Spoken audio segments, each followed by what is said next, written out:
Hi parents! In this video I'm going to be talking about how homeschool children socialize.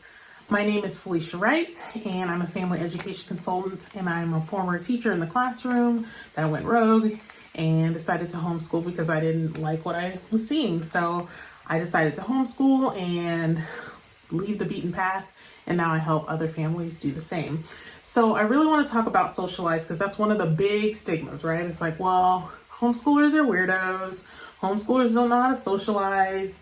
And a lot of parents think that's the case. And sometimes that's the barrier to homeschooling, because you think, oh, well, my kids aren't going to know how to talk to people, which is so far from the truth. And to be completely honest, before I started, I believed the same thing. So I want to talk about how homeschoolers socialize and my experience. So I have 3 children, and my youngest is 1. So he doesn't count, but he's super social. And my daughters are 7 and 5.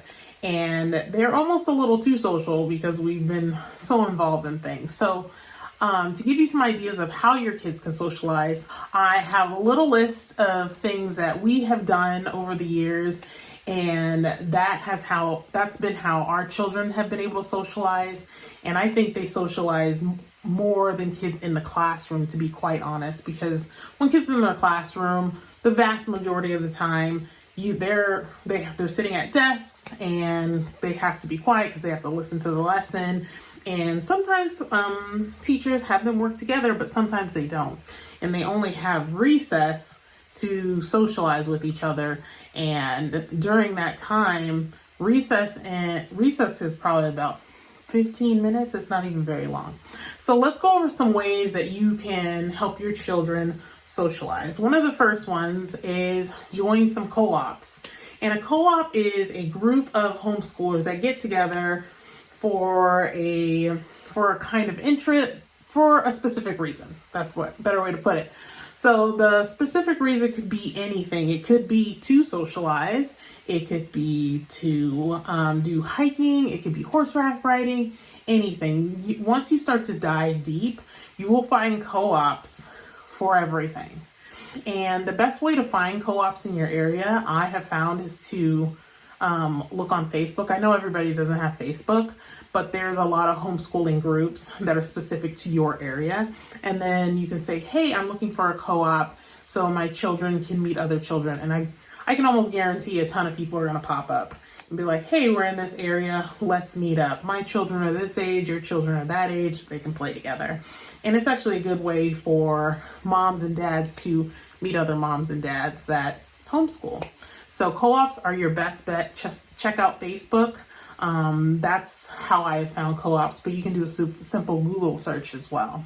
The next one is schedule play dates with just people that you know. I have a friend, she also homeschools, but she doesn't live like in our community. So we schedule play dates, and it's really mommy play dates, but because we just want to get together. But the kids love each other as well, which is amazing for me. And they play. And sometimes we'll just meet up at parks. And then when they're at parks, they meet other kids that are there.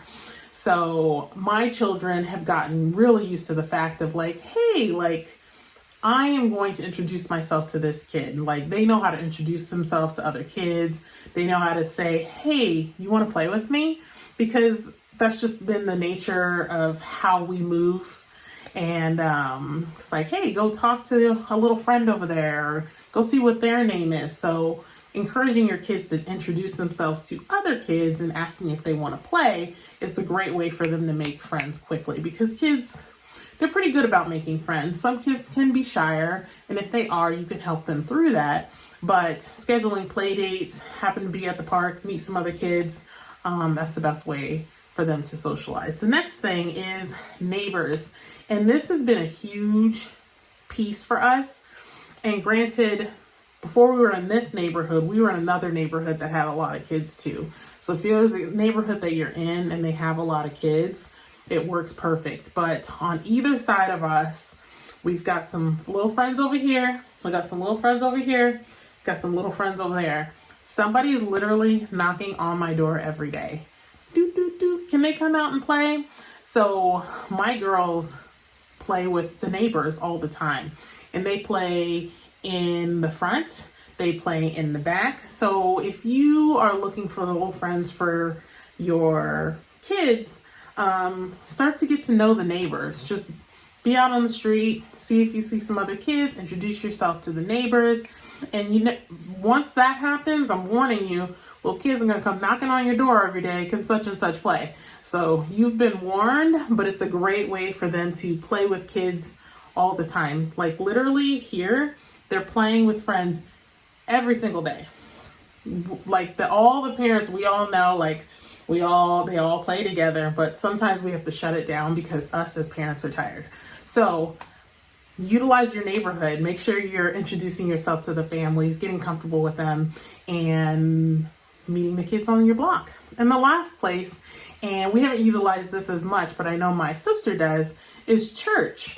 Have you introduced yourself to other parents at church? Is there a Ohana meetup at your church where your kid can go to meetings and groups and things where they can meet other kids? So that's another way to do it. So there's plenty of opportunities. I didn't even mention the library. Did I mention the library? I don't know. Library is a great place. We've met a ton of people. I actually met a mom at the library, I want to say like 3 years ago, and I still talk to her. So, and we still see the kids. So there's so many opportunities.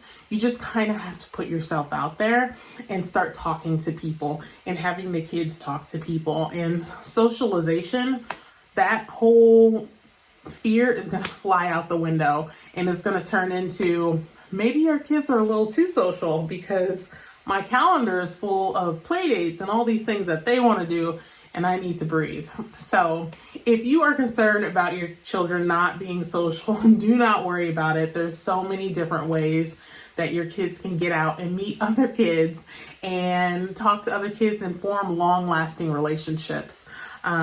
These are the best ways that I have found. Have you found other ways to meet friends? Let me know in the comments below how your kids socialize with other kids. How do they get out and do things? Because I would love to hear what you do so I can add more to my arsenal, which would probably be a bad thing because my kids do too much.